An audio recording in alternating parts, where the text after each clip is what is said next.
എന്റെ വെള്ളിപ്പാന്റെ പേര് PV മുഹമ്മദ് ഹാജിയാണ്. എന്റെ പിതാവിന്റെ പേര് PV ഷൗക്കത്തലി. ബ്രിട്ടീഷുകാരോട് പോരാടി ഈ രാജ്യത്തിന്റെ സ്വാതന്ത്ര്യ സമരത്തിൽ ഒരുപാട് പങ്ക് വഹിച്ച കുടുംബമാണ്. ഒരുപാട് പീഡനങ്ങൾ സഹിച്ച കുടുംബമാണ്. ഒരുപാട് സമ്പത്ത് നഷ്ടപ്പെട്ട കുടുംബമാണ്. രാജ്യത്തിന്റെ സ്വാതന്ത്ര്യ സമയത്ത് വിഭജനം നടക്കാൻ പോകുമ്പോൾ ഒരു കാരണവശാലും പാകിസ്ഥാനെ വിഭജിക്കരുത് എന്ന് ആൾ ഇന്ത്യ കോൺഗ്രസ് കമ്മിറ്റിയിൽ വാദിക്കുകയും അതിനുവേണ്ടി ഒരുപാട് സമ്പത്ത് ചെലവാക്കുകയും ചെയ്ത വാപ്പാന്റെ മോനാണ് ഞാൻ. നമ്മൾ ഒരിക്കലും ആ ഭാഗത്തേക്ക് ചാഞ്ഞു നിന്നിട്ടില്ല. നമ്മൾ ഈ മതേതരത്വത്തിന്റെ മുന്നിൽ, അതിന്റെ മുന്നിൽ മനുഷ്യത്വത്തിന്റെ കൊടി പിടിച്ച് എന്റെ തറവാടും എന്റെ കാക്കക്കാരണവന്മാരും കടന്നുപോയിട്ടുള്ളൂ. ചെറിയ അന്വേഷണം നിങ്ങൾ നമ്മുടെ നാട്ടിലൊക്കെ ഒന്ന് നടത്തണം. എന്റെ ഉമ്മ 14 പ്രസവിച്ചതാ, 14 മക്കൾ. ഞാൻ അതിൽ 11ാമത്തതാ. അതിൽ 3 ആള് മരിച്ചു. ഞങ്ങൾ 11 ആള് ജീവിച്ചിരിപ്പുണ്ട്. ഉമ്മ ഈ 22 വർഷക്കാലത്തിന്റെ ഇടക്കാണ് ഈ 14 പ്രസവം നടത്തിയത്. അപ്പൊ അന്നത്തെ കാലത്ത് പട്ടിണിയും കഷ്ടപ്പാടും ദുരിതവുമുള്ള കാലാണ്. ഒരു നേരത്തെ കഞ്ഞിക്ക് പോലും വകയില്ലാത്തവരായിരുന്നു നാട്ടിലെ മഹാഭൂരിപക്ഷം ആളുകളും. വീട്ടിൽ വലിയ ചെമ്പിൽ കഞ്ഞി ഉണ്ടാക്കുമായിരുന്നു. 4ഉം 5ഉം സ്ത്രീകൾ ഒരലിലിട്ട് നെല്ല് കുത്തി അരിയാക്കി ഇവരിത് വെച്ച് വിളമ്പി.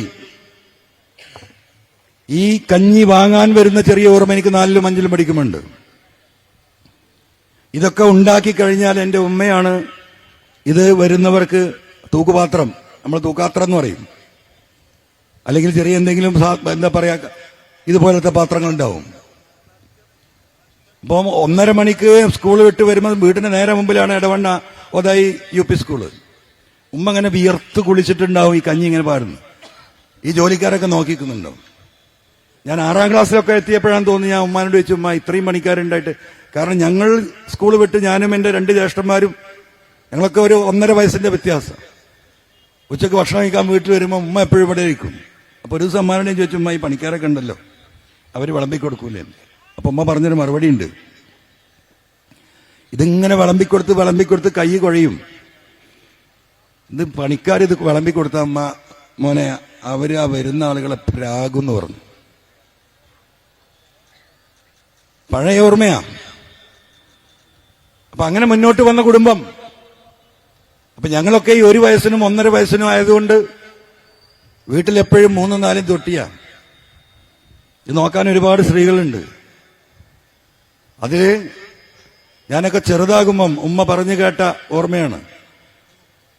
എനിക്കൊരു 1 വയസ്സാകുമ്പോഴേക്കും ഉമ്മ അടുത്ത് പ്രസവിക്കും.